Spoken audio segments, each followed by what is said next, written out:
नमस्कार मित्रों, आज बुद्ध पूर्णिमा है। बुद्ध पूर्णिमा की बहुत बहुत हार्दिक शुभकामनाएं हैं। बुद्ध का मतलब होता है ज्ञान,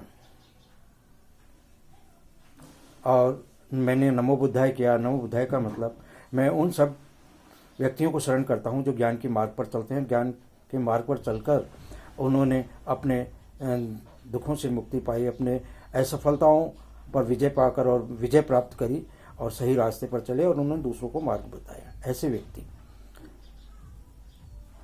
बुद्ध धर्म में त्रिशरण ली जाती है। तो बुद्धम शरणम गच्छामि का कदापि यह अर्थ नहीं होता कि गौतम बुद्ध की शरण में जाता हूँ। ऐसे व्यक्ति जो ज्ञान की शरण में चले गए, उन्हें ज्ञान प्राप्त हो गया और जिनको ज्ञान की झलक मिल गई और वे अपना जीवन सुख पूर्वक बिता रहे हैं और दूसरों को इसके लिए प्रेरित कर रहे हैं, उनका रास्ता बता रहे हैं, ऐसे व्यक्तियों की शरण में जाता हूँ, न केवल गौतम बुद्ध की शरण में। धम्मम शरणम गच्छामि। मित्रों, प्रकृति का एक सिद्धांत है, प्रकृति का एक नियम है जिसकी खोज हमारे वैज्ञानिक करते रहे हैं, करते रहेंगे, और इससे सच्चाई, जीवन जगत की सच्चाई सामने आती है। जो जीवन जगत की सच्चाई है उसका हमारे जीवन में बहुत महत्वपूर्ण स्थान है, और इसको समझना, इसको जीवन में उतारना, इसका पालन करना धम्म पालन है। इसकी शरण में जाता हूँ। धम्मम शरणम गच्छामि का अर्थ यह हुआ, मैं किसी भी प्रकृति के विरुद्ध कोई काम नहीं करूँगा। प्रकृति के विरुद्ध, जैसे बुरा किसी के लिए हम बुरा कहेंगे तो वो सभी को बुरा लगता है, चाहे मैं हूँ चाहे कोई भी हो। तो ऐसे जो नियम हैं मैं उनका पालन करूँगा। संघम शरणम गच्छामि, जो ऐसे व्यक्ति हैं या समूह हैं, मैं उनकी शरण ग्रहण करता हूँ जो ज्ञान के मार्ग पर चलते हैं, जो ज्ञान से ये जानते हैं कि मेरे इस क्रियाकलाप से किसी को दुख होगा या सुख होगा और उसकी अनुपालना करते हैं। ये मैं ऐसे लोगों की शरण ग्रहण करता हूँ। तो यह त्रिशरणपन हुआ। और आज के दिन को त्रिगुण पावन बुद्ध पूर्णिमा क्यों कहा गया?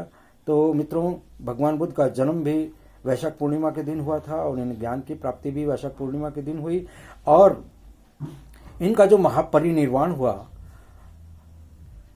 वो भी बुद्ध पूर्णिमा, वो भी वैशाख पूर्णिमा के दिन हुआ।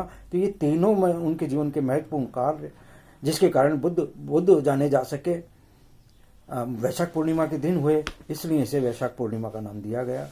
और हिंदू धर्म में या अन्य धर्म में इसे पीपल पूर्णो भी कहते हैं। पीपल पूर्णो इसलिए कहते हैं कि भगवान बुद्ध की बहुत एक अभिलाषा थी ज्ञान प्राप्त करने की, जो कि वो न केवल अपने लिए बल्कि सारे समूचे संसार को दुख से बाहर लाने के लिए वो प्रयासरत थे, कई जन्मों से प्रयासरत थे। और पीपल के नीचे उन्होंने लगातार 6 वर्ष तक कठोर तप किया, तपस्या की, जिससे उन्हें ज्ञान प्राप्ति हुई और यानी कि उनके मनोरथ पूरे हुए।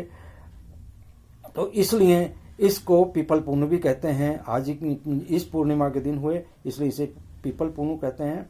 और इस दिन को इतना महत्वपूर्ण माना जाता है कि इस दिन बिना कोई मुहूर्त के पूछे शादी और अन्य कार्यकलाप किए जाते हैं। इसलिए इसे सभी धर्मों में बड़ा महत्वपूर्ण माना गया है। तो मित्रों, मैं इसी के साथ आपको पुनः बुद्ध पूर्णिमा की शुभकामनाएं देता हूं। नमस्कार, धन्यवाद।